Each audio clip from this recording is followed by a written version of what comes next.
எந்நாளும் கொண்டாற்றும் கொண்டறிவரே தலைவரிவரே செந்தமிழ் இனம் மகிழ துந்துபி முழங்கி வர கொண்டறிவரே தலைவரிவரே புயல் ஒன்று புறப்பட்டதே போர் என்று பறை கொட்டுதே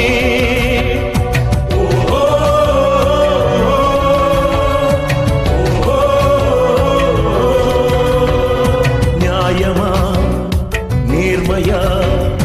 ஞானமா மானமா வீரமா தியாகமா அத்தனை சொல்லுக்கும் பொருள் வந்தான் சொல்லிலும் செயலிலும்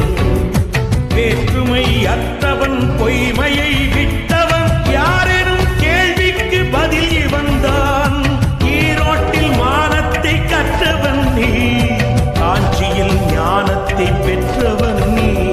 நிலமதிர நடைப்பயிலும் படையதனின் தலைவர்